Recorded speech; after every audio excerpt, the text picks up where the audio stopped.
Bonsoir, une journée chargée en Bourgogne-Franche-Comté avec un palmarès mitigé, des bonnes et aussi des mauvaises nouvelles, Franck. Ouais, et moi je m'arrête juste là puisque justement dans les bonnes nouvelles, il y a des médailles d'or ici au concours général. On est à la fruitière vinicole d'Arbois avec Guillaume. Guillaume, il y a eu 3 médailles d'or hier soir.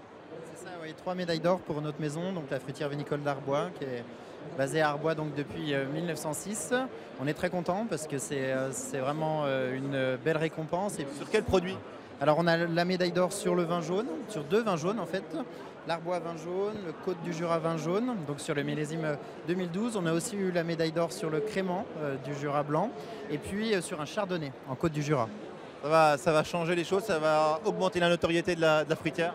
Oui, bah bien sûr, ça contribue toujours à la notoriété de la maison et puis ça récompense tout le travail de nos vignerons. Un petit mot aussi aux consommateurs juste derrière. Excusez-moi, messieurs, dames. Un petit mot, par exemple, vous dégustez quoi là? Alors, c'est du vin jaune. Et vous en pensez quoi? Et ben, il est surprenant. Il est puissant, il est boisé. Et je ne m'attendais pas à ça au début. Je pensais que j'allais goûter du blanc et à rien à voir. Bien meilleur. A priori, les médailles d'hier soir, elles sont justifiées. Je n'étais pas au courant, mais à mon avis, elles le sont. Je vous remercie pour votre avis. Justement, un peu plus loin, il y a malheureusement aussi des nouvelles un peu moins bonnes. On va retrouver Maëva qui est du côté de la maison Barbier. Avec du fromage, avec un bon comté, un bon Mont d'Or. C'est pas la saison du Mont d'Or? Oui, la déception, elle nous vient de la saucisse après les résultats du concours général, de la Morteau et de la Montbéliarde. Je me retourne vers vous, Marc Schneider. Vous êtes un petit peu chafouin aujourd'hui. Eh oui, parce que pour une fois, on n'a pas reçu cette médaille qu'on attendait et que mes collaborateurs attendaient, qui seront certainement très déçus. Parce que fabriquer une Morteau et une Montbéliarde régulière toute l'année est très difficile. Qu'est-ce qui vous énerve le plus finalement dans ce résultat? C'est pas forcément la défaite.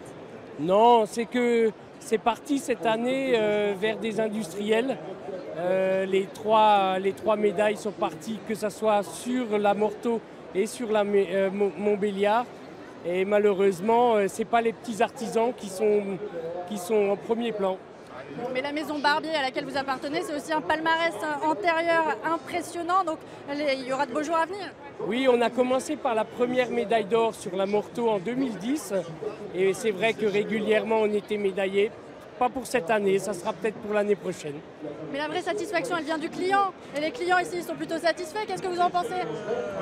C'est excellent, on a testé 3 saucisses. Le petit filet fumé. Merci, alors je me tourne vers vous, Franck.